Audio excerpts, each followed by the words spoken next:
కోటేశ్వరరావు గారిని తీసుకున్నారు.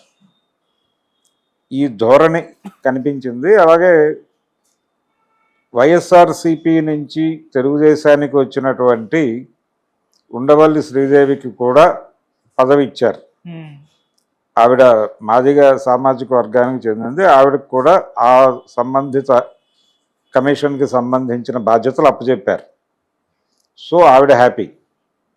ఎమ్మెల్యే పదవి దక్కలేదు అని కొంచెం బాధపడిన వాళ్ళని చాలా వరకు అకామిడేట్ చేశారు. కానీ ఎమ్మెల్యే పదవి కోసం ఆశగా ఎదురు చూసి అక్కడ ఆశాభంగం కలిగి ఆ తర్వాత ఇంకొక ఏరియాలో ఎక్కడో తనకి ప్రాధాన్యత లభిస్తుంది అని ఎదురు చూస్తూ ఆ ఎదురు చూపులుగానే మిగిలిపోయినటువంటి ఒక వ్యక్తి అమరావతి బహుజన్ జేఏసీకి చెందినటువంటి బాలకోటయ్య. అతనికి ఈ జాబితాలో కూడా అతని పేరు లేదు. లేకపోవడంతో కొంచెం అంటే పార్టీ కష్టకాలంలో ఉన్నప్పుడు, పర్టికులర్గా చంద్రబాబు అరెస్ట్ అయినప్పుడు రాష్ట్రంలో ఏ నాయకుడు గొంతెత్తని సమయంలో కేవలం చంద్రబాబు నాయుడు గారి బంధుమిత్రులు ఆంతరంగికులు మాత్రమే మాట్లాడినటువంటి ఒక ప్రత్యేక సందర్భం అది. పార్టీ క్యాడర్ కూడా రోడ్ల మీదకి రావడానికి కొంచెం సంశయించింది. ఇటువంటి కండిషన్లో ఎటువంటి మొహమాటం లేకుండా, ఎటువంటి ససభిషలు లేకుండా జగన్మోహన్ రెడ్డిని అడ్రస్ చేస్తూ, అటాక్ చేస్తూ, చంద్రబాబుని సపోర్ట్ చేస్తూ బలంగా నిలబడినవాడు బాలకోటయ్య. ఇందాక నేను అజయ్ కుమార్ గురించి చెప్పాను, టిట్కో అజయ్ కుమార్ గురించి చెప్పాను. అలాగే బాలకోటయ్యకి కూడా ఒక లెఫ్ట్ నేపథ్యం ఉంది. అతను కూడా విద్యార్థి దశలో రాడికల్ విద్యార్థి సంఘంతోనే ఉండేవాడు. ఆ తర్వాత రకరకాల ప్రయాణాలు, ఆయన విప్లవ పార్టీతో కూడా ఉన్నాడు. అంతిమంగా ఆయన ఈ అధికార రాజకీయాల వైపు మళ్ళీ తెలుగుదేశం పార్టీతో సన్నిహితంగా ఉంటూ వస్తున్నాడు చాలా కాలంగా. అంటే దాదాపుగా దేవినేని రమణ బతుకున్న రోజుల్లోనే ఇతని ప్రయాణం మొదలైంది వాళ్ళతో. ఆ తర్వాత ఉమా మీదుగా కొనసాగింది. తర్వాత తను స్వయంగా ఈ అమరావతి బహుజన జేఏసీ వేదికగా చాలా కష్టపడ్డాడు. అయితే ఇక్కడ ఒక సాంకేతిక సమస్య ఉంది బాలకోటయ్యతో.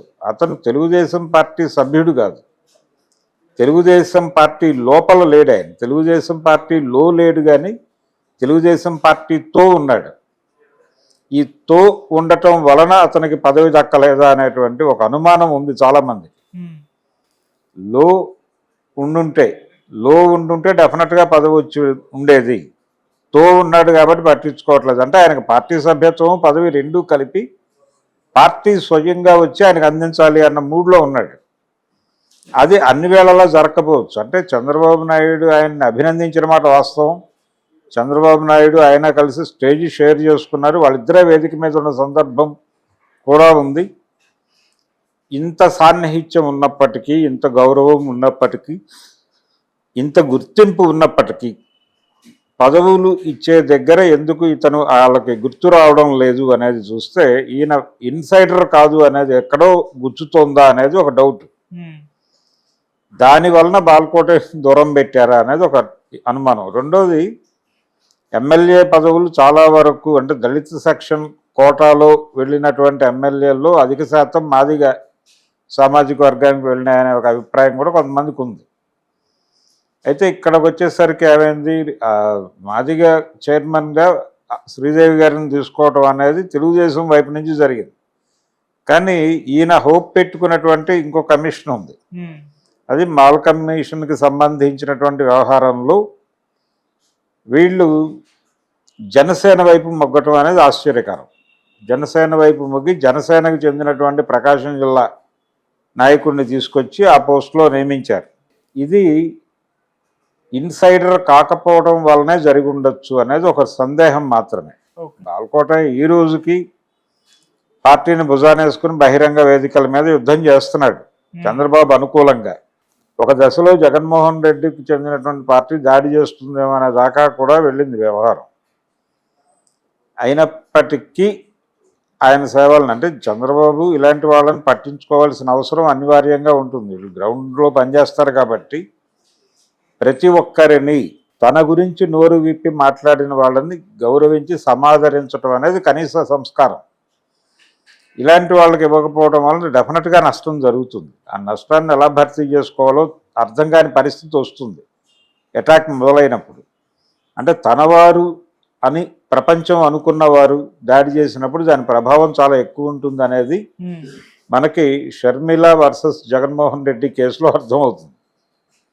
అందుకని ఇలాంటి వాళ్ళని పెంచుకోవటం అనేది మంచిది కాదు తెలుగుదేశం పార్టీ నాయకత్వానికి. ఓకే.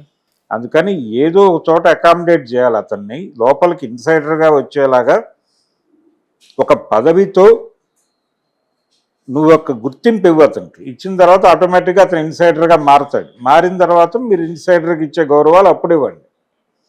అంతే తప్ప స్వచ్ఛందంగా వస్తే అది లొంగుబాటుగా ఉంటుందేమో అనే భయంతో అతను ఉన్నాడు సైకలాజికల్గా. ఆ భయాన్ని దూరం చేయాల్సినటువంటి బాధ్యత మీది. ఎందుకంటే మీకు ఉపయోగపడ్డాడు అతను, మీ వేదికల మీద నుంచి మాట్లాడాడు, అవతల వాళ్ళకి టార్గెట్ అయ్యాడు. ఈ ప్రస్థానాన్ని దృష్టిలో పెట్టుకుని అతని కేసు కన్సిడర్ చేసుంటే బాగుండేది చంద్రబాబు గారు. అంతిమ క్షణంలో అయితే జరగలేదు. ఇప్పుడు కేటాయించినటువంటి వాటి వరకు పార్టీలు బాగానే ఉన్నాయి, రియాక్ట్ అయినాయి. ఓకే. వాళ్ళకి ప్రధానంగా కూటమి భాగస్వాములైనటువంటి జనసేన బీజేపీలకి న్యాయం జరిగింది. So they happy. క్యాబినెట్ హోదా ఇచ్చినటువంటి చాగంటి కోటేశ్వరరావు గారు కూడా అటు మనిషే, వారు కూడా రైటిస్టే. కాబట్టి వాళ్ళు ఇంకా హ్యాపీ.